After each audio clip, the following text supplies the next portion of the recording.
Hello friends, कैसे हैं आप लोग। उम्मीद है आप लोगों की तैयारी की प्रक्रिया बेहद ही शानदार तरीके से चल रही होगी। तो आज से हम लोग शुरू करने वाले हैं एनसीईआरटी हिस्ट्री क्लास 7। इसे पूरा का पूरा आप देखिए, हमारा टारगेट होगा 6 से लेकर 12 तक के एनसीईआरटी को, प्रत्येक विषय को यूपीएससी को ध्यान में रख के कंप्लीट करना, जिसमें हम लोगों ने 6 क्लास को ऑलरेडी कंप्लीट कर लिया है। तो आज चलिए हम लोग बात करते हैं यहाँ पे चैप्टर नंबर 1, 1000 वर्षों में जो भी यहाँ पे परिवर्तन हुआ है उन परिवर्तनों को हम लोग बारी बारी से कंप्लीट करने वाले हैं। तो चलिए क्लास को शुरू करते हैं। नए लोग हैं तो प्लीज़ चैनल को सब्सक्राइब जरूर कर लीजिए और पीडीएफ के रिगार्डिंग टेलीग्राम ग्रुप को ज्वाइन करना मत भूलिए। तो यहाँ आपके सामने जैसा कि आप देख पा रहे हैं कि अब जो भी 1000 वर्षों के दौरान यहाँ पे जो परिवर्तन हुआ है, इन परिवर्तनों की हम लोग पड़ताल करने की कोशिश करेंगे। और इसमें बहुत सारी घटनाएं हैं, जैसे कि लगभग अगर देखा जाए तो 700 एडी से लेके लगभग 1700 एडी तक की, ठीक है, 1700 एडी, ठीक है, ईस्वी तक की घटनाएं 1000 वर्षों के दौरान बहुत सारी यहाँ पे घटनाएं हैं, जैसे कि सामाजिक, आर्थिक, राजनीतिक, बहुत सारा जो देखा जाएगा तो उत्तर जो, ठीक है, मध्यवर्ती काल हो गया, मध्यकाल हो गया। इसके अलावा आधुनिक भारत के कुछ इम्पोर्टेंट टॉपिक इसमें शामिल हो जाएंगे। तो लगभग अगर देखा जाए तो हर्षवर्धन के बाद से जो टाइम पीरियड शुरू होता है मुस्लिम काल, ठीक है, मुस्लिम काल बोलना तो ठीक नहीं है, लेकिन मुस्लिमों का अटैक इसी समय होता है। इसी समय भारत में, खासकर भारत के उत्तर क्षेत्रों में बहुत सारे क्षेत्रीय राजाओं का एक तरीके से उदय भी होता है। और इसके अलावा अब धीरे धीरे वहीं दिल्ली सल्तनत हो गया। दिल्ली सल्तनत के बाद से एक यहाँ पे वंश आते जाएंगे और उसके तत्पश्चात हम लोग यहाँ पे पूरी तरीके से जानने का प्रयास करेंगे मुग़ल काल के बारे में। अब मुग़ल काल के बारे में और भारत के क्षेत्रीय राजाओं के बारे में बिल्कुल काफ़ी यहाँ पे इंटरेस्टिंग टॉपिक है यहाँ पे, बशर्ते कि आप लोग डेली के डेली इन सारी चीज़ों को आप लोग देखते चलिए। तो चलिए थोड़ा सा हम लोग पड़ताल करने की यहाँ पे कोशिश करते हैं कि क्या क्या यहाँ पे परिवर्तन हुआ है। अब शुरू में आप यहाँ पे मैप देख पा रहे हैं। देखिए इस तरह की जो आकृति आप देख रहे हैं, बिल्कुल आप लोगों को थोड़ा सा अजीब सा लग रहा होगा, लेकिन यहाँ पे पूरी तरीके से उस समय भारत का जो मैप है, सबसे पहले आप देख सकते हैं भूगोलवेत्ता अल इदरीसी के द्वारा 1154 में बनाया गया था। अब देखिए इसमें ये जो मैप देखने का नज़रिया है, ये हम लोगों को समझ में नहीं आएगा। उस समय इन्होंने जो भी चीज़ मान के भारत का मैप बनाया, उस समय के लिए काफ़ी एक, ठीक है, अजूबा मैप था जो सब कोई इसे रीड नहीं कर सकता था। फिर आगे चल के यहाँ पे कहा जा रहा है कि 1720 में देखिए यहाँ पे एक नया मैप बनाया गया, ठीक है। अब 1720 में जो मैप बनाया गया, यहाँ पे वर्तमान में जिस मैप को हम लोग देखते हैं यही तो मैप है यहाँ पे। तो यही यहाँ पे कहा जा रहा है कि अब इन दोनों मैप को अगर आप देखेंगे तो इसमें बहुत सारा यहाँ पे अंतर हमें नज़र आएगा। अब उस समय जो 1100, ठीक है, 54 में अल इदरीसी के द्वारा जब मैप बनाया गया, उन्होंने किस चीज़ को, ठीक है, आधार मान के बनाया वो हमें नहीं पता है। लेकिन वर्तमान में जो भी इस मैप को जो बनाया गया है, क्योंकि यही है इतिहास लेखन की परंपरा, ठीक है, कि उस समय पहले क्या था और उसी चीज़ को अब आज के संदर्भ में उसकी जो संरचना है किस प्रकार से बनाई जाती है, ये हमें यहाँ पे समझाने की यहाँ पे कोशिश की गई है। तो मानचित्र 2 को जो बनाया गया है 18वीं सदी के आरंभ में गिलम द लिस्ले के एटलस नुओ के अनुसार, यह उपमहाद्वीप को इसी प्रकार से यहाँ पे बनाया गया है। तो उम्मीद है आप लोगों को इसमें जो भी चेंजेज आया होगा, ठीक है, यहाँ पे समझ में आ गया होगा। तो चलिए थोड़ा सा देख लेते हैं मानचित्र 1 और मानचित्र 2 पर नज़र डालिए। मानचित्र 1 में अरब भूगोलवेत्ता अल इदरीसी ने 1154 में बनाया था। यहाँ जो नक्शा दिया गया है वह उसके द्वारा बनाए गए दुनिया के बड़े मानचित्र का एक हिस्सा है, और यह हिस्सा किसका है? भारतीय उपमहाद्वीप का। मानचित्र 2 एक फ्रांसीसी चित्रकार ने 1720 में बनाया। दोनों नक्शे एक ही इलाके के हैं, मगर उनमें काफ़ी अंतर है। अल इदरीसी के नक्शे में दक्षिण भारत उस जगह है जहां हम उत्तर भारत को ढूंढेंगे, और श्रीलंका का द्वीप ऊपर की तरफ है। जगहों के नाम यहाँ पे दिया गया है, जैसे कि अरबी हो गया, अरबी में यहाँ पे दिए गए हैं। इसके अलावा कहा जा रहा है कि उनमें कुछ जाने पहचाने नाम भी है, जैसे कि उत्तर प्रदेश का कन्नौज, अब बात की जा रही है मानचित्र 2 की। पहले मानचित्र के बनने के लगभग, अब देखिए, लगभग 1200 के आसपास बना, और दूसरा लगभग 18वीं सदी में, ठीक है, 1764 के आसपास बना। इस वर्ष बाद यहाँ पे बनाया गया। इस काल अवधि में उप महाद्वीप के बारे में सूचनाएं काफ़ी बदल गई थी। यह नक्शा हमें ज़्यादा परिचय लगेगा क्योंकि हम लोग वर्तमान में इसी नक्शे से पूरी तरीके से बिलोंग करते हैं। उसमें विशेषकर तटीय इलाकों के बारीकी ब्यौरे को, ठीक है, ब्यौरा जो यहाँ पे कंटेंट देखकर आश्चर्य होता है कि यूरोप के नाविक तथा व्यापारी अपनी समुद्री यात्रा के लिए इस नक्शे का इस्तेमाल करते थे। तो जो भी, ठीक है, समुद्री यात्रियों के द्वारा जो खोज की गई, खासकर भारत के जो रास्ते के लिए, ठीक है, जो भी जल मार्ग की खोज गई, इसी मैप को आधार बना के खोज की गई। फिर कहा जा रहा है कि इतना ही महत्वपूर्ण एक बात और यह है कि दूसरे युग तक मानचित्र अंकन का विज्ञान भी बहुत बदल गया था। इतिहासकार जब बीते युगों के दस्तावेज, नक्शों और लेखों का अध्ययन करते हैं तो उनके लिए उन सूचनाओं के संदर्भों का, जिनका भिन्न भिन्न ऐतिहासिक पृष्ठभूमियों का ध्यान रखना यहाँ पे ज़रूरी होता है। अब देखिए 1100-1200 में जो अल-इदरीसी के द्वारा जो मैप बनाया गया, उसी प्रकार यहाँ पे जो 18वीं सदी में जो मैप बनाया गया है, देखिए ये अलग अलग कहा जा रहा है कि इसमें उस समय के युग में क्या इम्पोर्टेंट था, 12वीं सदी में क्या इम्पोर्टेंट था, 18वीं सदी में क्या इम्पोर्टेंट हो गया, ठीक है। बहुत सारे ऐसे फैक्टर हैं जो इन सारे फैक्टरों को ध्यान में रख के बनाया जा रहा है। अब देखिए, अब भारत का मैप अगर आप वर्तमान में बनाते हैं तो अभी वर्तमान में जो भी इम्पोर्टेंट प्लेसेस है, ठीक है, अलग अलग व्यापार की दृष्टि से, राजनीतिक दृष्टिकोण से, तो उसको आप इंडिकेट करने की कोशिश करेंगे। तो कुछ इसी प्रकार का जो इंडिकेशन है अल-इदरीसी के द्वारा 12वीं सदी में जो मैप बनाया गया, उसमें इंडिकेट करने की कोशिश की गई। अब यहाँ पे हम लोग बात करते हैं कुछ शब्दावलियों के लेके, कि नई और पुरानी शब्दावलियों के लेके। अब देखिए, थोड़ा सा एक एग्जाम्पल से हम लोग समझने की कोशिश करते हैं कि जैसे कि पहले जो, देखिए, जो भी शब्द है यहाँ पे, ठीक है, जो भी शब्द का पहले जो प्रयोग किया गया, वर्तमान में क्या वो शब्दों का जो मूल रूप है हमें तो ज्यों का त्यों दिखाई नहीं देता है। वर्तमान में उन शब्दों का हो सकता है कि बहुत सारे ऐसे शब्द हैं जो उनके मूल रूप को पूरी तरीके से बदल दिया गया है। जैसे कि आगे हम लोग एग्जाम्पल में पढ़ने की कोशिश करेंगे कि विदेशी, पहले विदेशी उनको बोला जाता था जो लोग गांव के बाहर होते थे। गांव के बाहर इंडिया में ही लोग रखते थे, दूसरे गांव में रखते थे। दूसरे गांव के लोग अगर पहले गांव में चले आ रहे हैं तो पहले गांव के परिप्रेक्ष्य में दूसरे गांव के लोग पूरी तरीके से विदेशी कहलाएं। लेकिन वर्तमान में इसका एक व्यापक डिफिनीशन आ गया। तो सिर्फ और सिर्फ यही एक शब्द नहीं है, बल्कि ऐसे ऐसे आपको बहुत सारे शब्द मिल जाएंगे। इसीलिए यहाँ पे बात की जा रही है कि नई और पुरानी शब्दावलियाँ। कहा जा रहा है इसमें कि अगर समय के साथ साथ सूचनाओं के संदर्भ बदलते हैं तो भाषा और अर्थों के साथ क्या होता है। ऐतिहासिक अभिलेख कई तरह की भाषाओं में मिलते हैं। ये भाषाएं भी समय के साथ साथ बहुत यहाँ पे बदली है। जैसे कि अशोक के समय आप देखेंगे तो खरोष्टी हो जाएगा, उसके अलावा प्राकृत भाषा, ठीक है, बहुत सारी पाली भाषा, पाली, प्राकृत, ठीक है, खरोष्टी, अरमाइक, बहुत सारी लिपियों का उस समय, ठीक है, उद्भव हुआ था। लेकिन धीरे धीरे वो लिपियाँ वर्तमान समय तक आते आते या तो लुप्त हो गई, जो हमें बहुत सारे अभिलेखों, ताम्रपत्रों से मिलता है।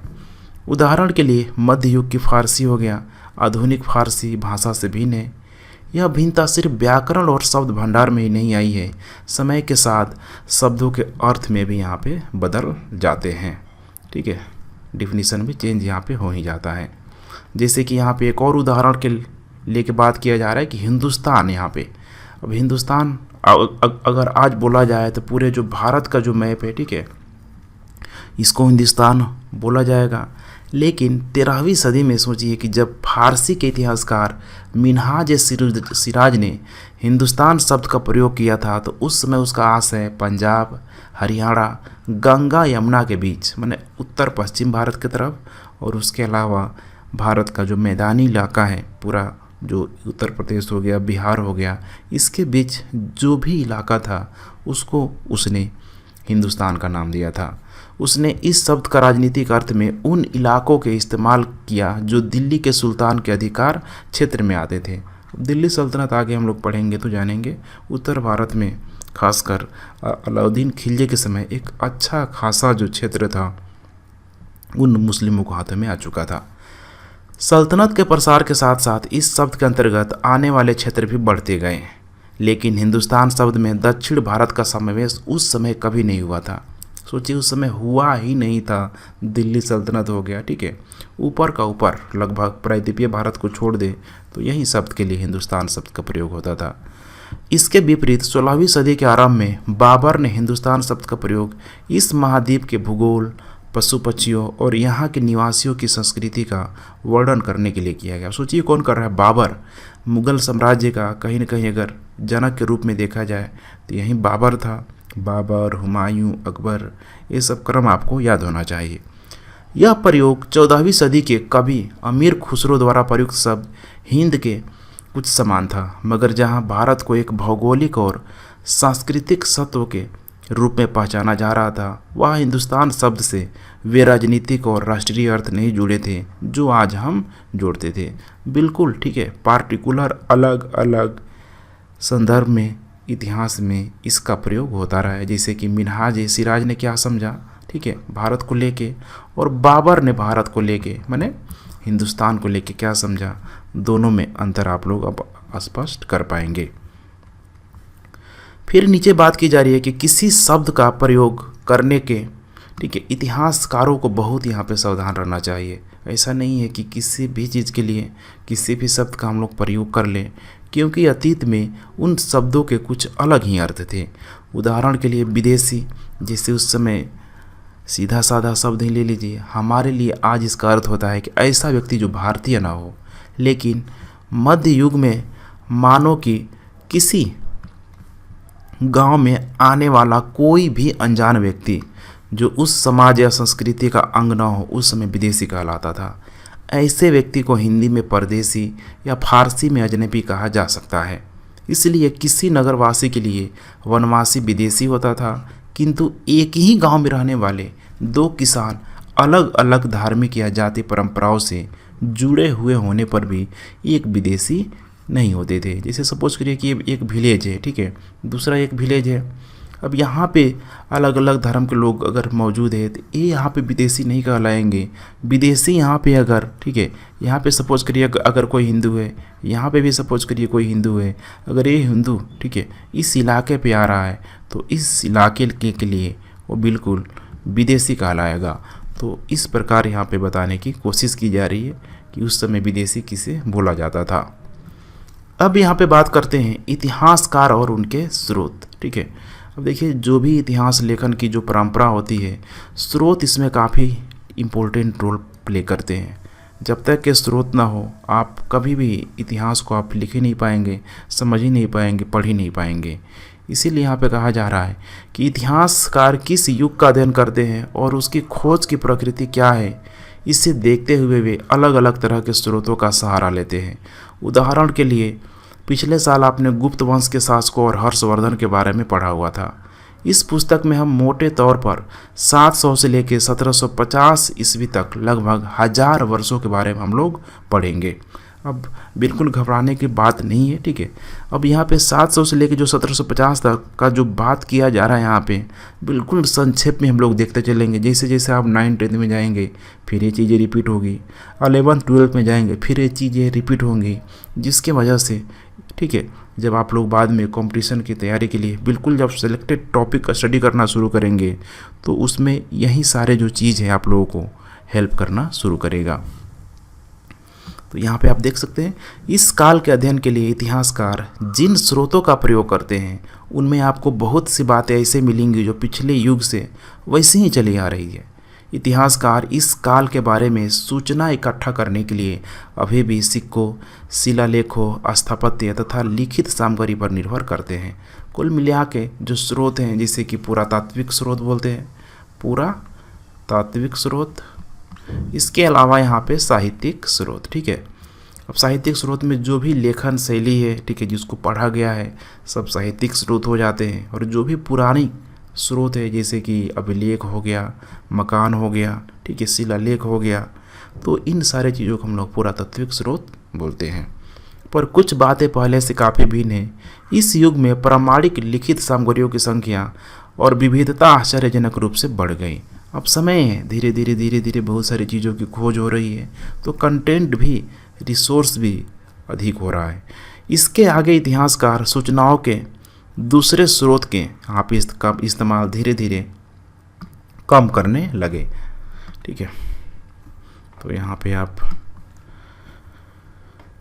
देख सकते हैं इस समय के दौरान यहाँ पे कहा जा रहा है कि कागज़ क्रमशः सस्ता हो गया।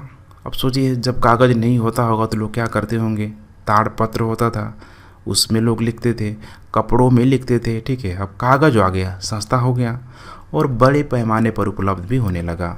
लोग धर्म ग्रंथ, शासकों के वृत्तांत, संतों के लेखन तथा उपदेश, अर्जियाँ, अदालतों के दस्तावेज, हिसाब तथा करों के खाते आदि लिखने में इसका उपयोग करने लगे। धनी व्यक्ति, शासक, जन, मठ तथा मंदिर पांडुलिपियाँ एकत्रित किया करते थे। इन पांडुलिपियों को पुस्तकालयों तथा अभिलेखागारों में रखा जाता है। इन पांडुलिपियों तथा दस्तावेजों से इतिहासकारों को बहुत सारी जानकारियाँ मिलती है, मगर साथ ही इसका उपयोग कठिन है। अब देखिए, पुराने समय में जो भी लिखा गया, सपोज करिए कि अगर 11वीं 12वीं सदी में जो भी थोड़ा बहुत इतिहास लिखा गया होगा, तो पीछे की चीज़ों को लिखने के लिए जो भी रिसोर्स उपलब्ध हैं, जैसे कि उस समय अमीर व्यक्ति हो गया, मंदिर हो गया, पांडुलिपियाँ हो गया, उसी को आधार बना के उस समय इतिहास को लिखा जाता होगा। लेकिन ये समय के साथ धीरे धीरे क्या हो रही है, बढ़ रही है, और पुरानी जो चीज़ें यहाँ पे मिल रही हैं, सपोज करिए कि उस लिपि को पढ़ा गया कि नहीं पढ़ा गया, क्या हो जो मिल रहा है अपने मूल रूप में ही मिल रहा है, जो भी पुस्तकालय मिल रहा है किस भाषा में मिल रहा है, ठीक है, किस लिपि का प्रयोग किया गया है, तो उसका उपयोग करना इतना आसान नहीं होता है जिससे कि वर्तमान में हम लोग उपयोग कर पाते हैं। उन दिनों छापे खाने कहा जा रहा है कि नहीं थे, इसलिए लिपक या नकल नवीस हाथ से ही पांडुलिपियों की प्रतिकृति बनाते थे। मगर आपने कभी किसी मित्र के गृह कार्य की नकल उतारी है तो आप जानते होंगे कि यह काम आसान नहीं होता है। ठीक है, कॉपी करना होता है ना। बचपन में बहुत सारे लोग या फिर हम लोग अपने दोस्तों के साथ इस तरह की घटना को अंजाम दिया करते थे। कभी कभी आपको अपने मित्र की लिखावट समझ में नहीं आती होगी और आपको मजबूर होकर अंदाज लगाना पड़ेगा कि क्या लिखा गया है। फलस्वरूप आपके लेख में मित्र के लिखे हुए से कुछ छोटे मोटे माइनर जो मिस्टेक आप बोल सकते हैं, ये सारी गलतियाँ होते रहती थी। तो सपोज़ करिए कि जो भी अब वेद लिखा गया, पुराण लिखा गया, तो आगे चल के जब भी उस चीज़ को लिखा गया होगा तो कुछ न कुछ चेंजेस ज़रूर आया होगा। यही कहने का यहाँ पे इसका भाव है। फिर कहा जा रहा है कि पांडुलिपियों की प्रतिलिपि बनाने में भी कुछ यही होती हैं। तो पांडुलिपियाँ ऊपर आप जैसे कि इमेज में देख पा रहे हैं, ये सब पांडुलिपियों को क्या किया गया, बनाया गया, यहाँ पे देख पा रहे हैं। ठीक है, ताड़पत्रों को लेके यहाँ पे इकट्ठा करके, ये तो थोड़ा सा मॉडर्न टाइम का है तो लग रहा है कि ये ठीक है जो चीज़ का उपयोग कागज़ का उपयोग हो रहा है, लेकिन पा रहे ताड़पत्र हिमालय के क्षेत्र में खूब लंबे लंबे जो ताड़पत्र होते हैं इनमें ठीक है लिखा जाता था। फिर यहाँ पे कहा जा रहा है कि पांडुलिपियों की प्रतिलिपि बनाने में भी कुछ यही होता होगा। प्रतिलिपियाँ बनाते हुए लिपि एक छोटे मोटे फेरबदल करते चलते थे। कहीं कोई शब्द, कोई वाक्य सदी दर सदी प्रतिलिपियों की प्रतिलिपियाँ बनती रही। अंततः एक ही मूल ग्रंथ की भिन्न भिन्न प्रतिलिपियाँ एक दूसरे से बहुत क्या हो गई, अलग हो गई। पहले तो छपाई मशीन था नहीं, प्रेस प्रिंटिंग तो थी नहीं कि एक चीज़ को अगर हार्ड कॉपी बना के सेम टू सेम इसका पूरा सॉफ्ट कॉपी, अनगिनत कॉपी निकाला जाए। पहले ऐसा नहीं था। एक जो मूल कॉपी होती थी हार्ड कॉपी, इसी से कॉपी करना होता था हाथ से।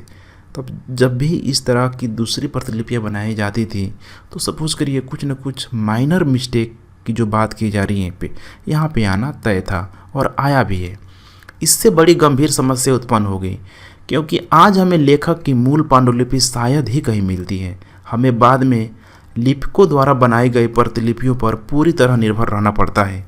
इसलिए इस बात का अंदाज़ा लगाने के लिए कि मूलतः लेखक ने क्या लिखा था, इतिहासकारों को एक ही ग्रंथ की विभिन्न प्रतिलिपियों का अध्ययन करना पड़ता है। तो अब देखिए, अब वर्किंग टाइम जो होगा, स्टडी करने का जो टाइम होगा बहुत अधिक बढ़ जाएगा। क्या पता सेम नाम से, जैसे आगे देखेंगे मेगास्थनीज की इंडिका वगैरह आएगी तो उस इंडिका को, ठीक है, परवर्ती लेखकों के द्वारा लिखा गया और ऐसा माना जाता है कि अगर आज भी अगर उसे लिखा जा रहा है तो उसमें कुछ न कुछ परिवर्तन आएगा। अब उसने क्या लिखा, मेगस्थनीज ने क्या लिखा, क्या वो मूल रूप में कभी मिल पाएगा? नहीं मिल पाएगा। तो मूल रूप तक पहुंचने के लिए अब जो भी अलग अलग बुक एक ही नाम से लिखा गया है, इसी को इतिहासकारों के द्वारा बारी बारी से स्टडी किया जाएगा और फिर तब इसको अपने, ठीक है, तरह यहाँ पे अपना कॉन्सेप्ट बना के उसे लिखा जाएगा, जो कि उसमें भी कुछ न कुछ परिवर्तन आ ही जाएगा। कहा जा रहा है कि कई बार लेखक स्वयं भी समय समय पर अपने मूल वृत्तांत में संशोधन करते रहते थे। लेखक भी करते रहते थे, कुछ सपोज करिए कुछ गलत है, सही है, तो उस तरह की चीज़ों को करेक्ट किया जाता था। जैसे कि अभी वर्तमान में जो बुक छप के आ गई, हो सकता है कि उसमें कुछ लाइनें गलत हो, तो अगले जो प्रिंटिंग प्रेस में उसे ठीक करने की कोशिश की जाएगी। तो पहले भी यही होता था। 14वीं शताब्दी के इतिहासकार जियाउद्दीन बर्नी ने अपना वृत्तांत पहली बार 1356 में और दूसरी बार इसको 2 वर्ष बाद लिखा था। दोनों में अंतर है, लेकिन 1971 तक इतिहासकार को पहली बार वाले वृत्तांत की जानकारी ही नहीं थी। यह पुस्तकालयों के विशाल संग्रह में यहाँ पे कहीं दबा पड़ा हुआ था। अब यहाँ पे बात करते हैं हम लोग नए सामाजिक और राजनीतिक समूह। अब इसमें भी बहुत सारा यहाँ पे चेंज आएगा। 700 से लेके 1750 के बीच यहाँ पे 1000 वर्षों का अध्ययन इतिहासकारों के आगे भारी चुनौती रखता है। मुख्य रूप से इसलिए कि इस पूरे काल में बड़े पैमाने पर और अनेक तरह के परिवर्तन हुए। इस काल में अलग अलग समय पर नई नई प्रौद्योगिकी के दर्शन होते हैं। जिससे सिंचाई में रहट का प्रयोग किया जाने लगा, पानियों को, ठीक है, फैलाने के लिए, निकालने के लिए। कताई में चरखे का प्रयोग, सूत बनाने के लिए, सूत काटने के लिए। युद्ध में आग्नेयास्त्र, बारूद वाले हथियारों का इस्तेमाल किया गया। इस महाद्वीप में इस तरह का खाना पीना भी आ गया, जैसे कि आलू, मक्का, मिर्च, चाय, कॉफ़ी। ये सारी चीज़ें धीरे धीरे पूरे भारत में फैलती जा रही है। ध्यान रहे कि ये तमाम परिवर्तन नई प्रौद्योगिकियों और फसलें उन लोगों के साथ आए जो नए विचार भी लेकर आए थे। जैसे कि यहाँ पे सिकंदर आया। सिकंदर जब शुरू में आया हुआ था तो जैसे कि अरमाइक लिपि वगैरह, हेलेनिस्टिक कला, आप लोगों ने नाम सुना होगा, वो लेके आ गया। उसी प्रकार से यहाँ पे जब मुस्लिम लोग आएंगे तो इनके द्वारा अरबी, ठीक है, फारसी, उर्दू जैसे भाषाओं को लेके यहाँ पे आया गया। और सिर्फ यहाँ पे भाषा ही नहीं, बहुत सारे जो भी विचारधाराओं के रूप में सांस्कृतिक गतिविधियाँ, ठीक है, आइडियोलॉजी, ये सारे चीज़ यहाँ पे लेकर आ रहे हैं। परिणाम स्वरूप यह काल आर्थिक, राजनीतिक, सामाजिक और सांस्कृतिक परिवर्तनों का भी काल रहा। अब देखिए, आर्थिक गतिविधियाँ, जो भी आर्थिक से रिलेटेड, इसका आयाम इतना बड़ा है कि पूरा का पूरा यूपीएससी इसमें आ सकता है। उसी प्रकार यहाँ पे राजनीतिक है, छोटे से लेके एक पंचायत स्तर से लेके पूरे विश्व तक की जो घटनाएं हो रही है, इवेंटों तक की जो घटनाएं हैं, कहीं न कहीं राजनीतिक घटनाएं आपको देखते हुए, ठीक है, नज़र आएगी। उसी प्रकार से यहाँ पे सामाजिक है, समाज में जो भी घटनाएं हो रही, चाहे किसी भी प्रकार का है। सांस्कृतिक है, पूरा का पूरा संस्कृति, क्या पहन रहे हैं आप, क्या खा रहे हैं, किस प्रकार का भाषा का प्रयोग कर रहे हैं, धर्म क्या है आपका। इसमें अगर एक चीज़ और जोड़ दिया जाए, वैज्ञानिक, तो पूरा ये जो 4-5 शब्द ऐसे हैं कि जो पूरी की पूरी इस सृष्टि में जो भी घटनाएं हो रही है, इसी के अंतर्गत हम लोग उसे डिफ्रेंशिएट करके, ठीक है, इंटीग्रेट कर देंगे।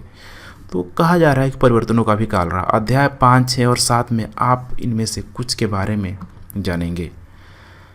कहा जा रहा है कि इस युग में लोगों की गतिशीलता, एक स्थान से दूसरे स्थान पर जाना आना भी बहुत बढ़ गया था।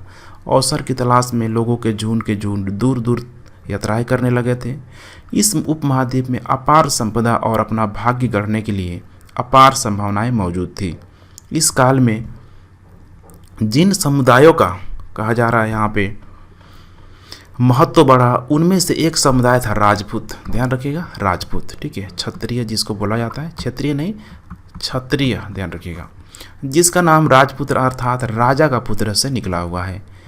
8वीं सदी से 14वीं सदी के बीच यह नाम आमतौर पर योद्धाओं के उस समय, ठीक है, उस समूह के लिए प्रयुक्त होता था जो क्षेत्रीय वर्ण होने का दावा करते थे। तो जाति व्यवस्था का ही एक अंग है, ध्यान होगा आप लोगों को। जैसे कि ब्राह्मणी हो गया, ठीक है, उसके बाद क्षत्रिय हो गया, उसके बाद वैश्य हो गया, उसके बाद ठीक है, शूद्र हो गया। तो ये दूसरे नंबर का जो क्रम है यहाँ पे, इन्हीं को राजपूत, ठीक है, क्षत्रिय बोला गया।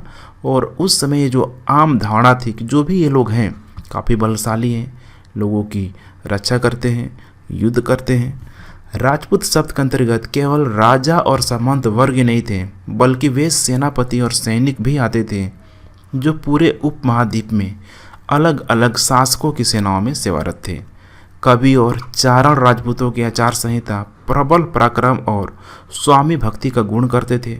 इस युग में राजनीतिक दृष्टि से अलग महत्व हासिल करने के अवसरों का लाभ, जैसे कि इसके अलावा और है मराठा, सिख, जाट, अहोम, कायस्थ, जिसको मुख्यतः उस समय लिपिक और मुंशियों की कार्य करने वाली जाति थी, आदि समूहों ने भी उठाया। तो ये सारी जो भी यहाँ पे मराठा, सिख, जाट, अहोम जो आप लोग दिखाई दे रहा है, लगभग मध्यकाल तक आते आते आते हर एक क्षेत्रों में, भारत चूँकि इतना विशाल क्षेत्र है कि कुछ कुछ क्षेत्रों में ये सारे लोग धीरे धीरे स्टेबलाइज होते चले जाएंगे। कहा जा रहा है कि इस काल के दौरान क्रमशः जंगलों की कटाई हो रही थी और खेती का इलाका बढ़ता जा रहा था। कुछ क्षेत्रों में यह परिवर्तन अन्य क्षेत्रों की अपेक्षा अधिक तेजी से पूरे तौर पर हुआ।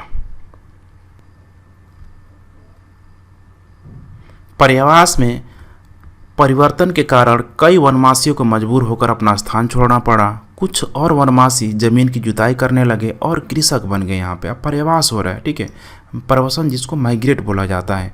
एक लोग, ठीक है, एक जनजाति दूसरे क्षेत्रों की तरफ जा रहे हैं। अब ये लोग क्यों जाएंगे?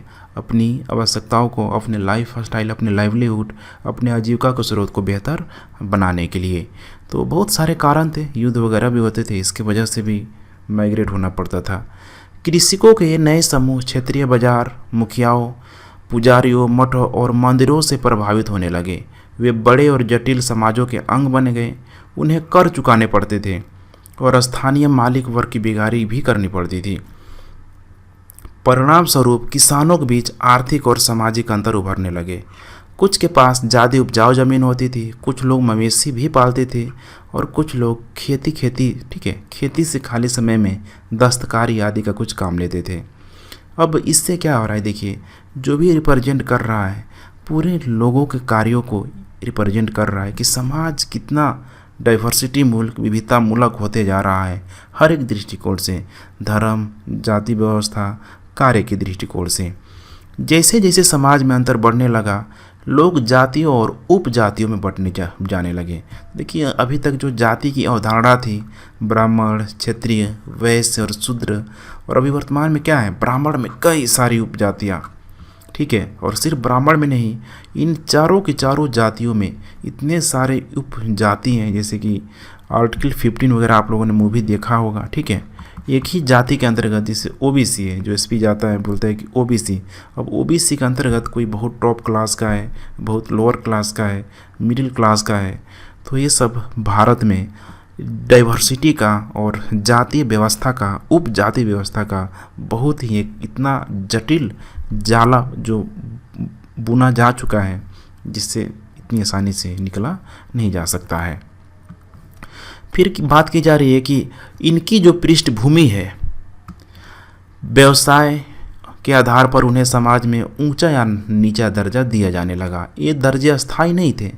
किसी जाति विशेष के सदस्यों के हाथों में कितनी सत्ता, प्रभाव और जो भी संसाधन का नियंत्रण है, इसके आधार पर उसके दर्जे बदलते रहते थे। तो पूरी पूरी ये जो बात की जा रही है कि उस समय किसकी सत्ता कितनी कंट्रोल होती थी, कितना प्रभाव था, और वहाँ उस समय उसके रिसोर्स पे, अब रिसोर्स उस समय क्या था, जैसे कि भूमि था, कितना कंट्रोल था, कौन कौन उस पे क्या क्या काम करते थे, इन सारी चीज़ों के आधार पे बटा हुआ था।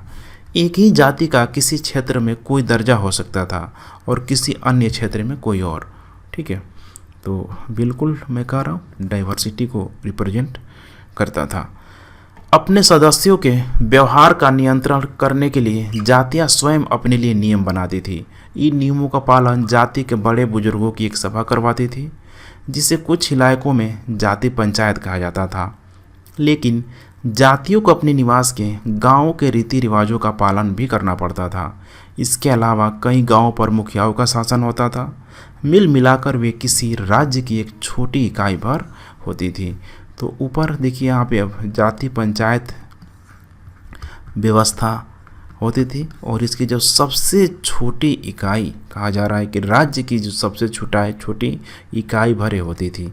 तो इसके ऊपर कहीं न कहीं यहाँ पे राज्य की जो अवधारणा होती थी मौजूद होती थी और इसकी छोटी जो इकाई जाति पंचायत व्यवस्था कहा जाता था, जो अपने अपने क्षेत्रों में लोग बहुत सारे आर्थिक सामाजिक राजनीतिक चेंजेस किया करते थे। अब यहाँ पे नेक्स्ट यहाँ पे क्षेत्र और साम्राज्य। ठीक है, तो ठीक है फ्रेंड्स, आज के लेक्चर यहीं कंप्लीट करते हैं। कल दूसरा पार्ट आप लोगों को मिल जाएगा, क्योंकि लेक्चर की लेंथ काफ़ी बड़ी हो जा रही है। आधे घंटे 45 मिनट का हम लोग एक एक लेक्चर को रखेंगे ताकि आप लोगों को भी देखने में आसानी हो। तो ठीक है फ्रेंड्स, लेक्चर पसंद आ रहा है तो keep watching and keep sharing, subscribe जरूर करें। Thanks for watching and God bless you.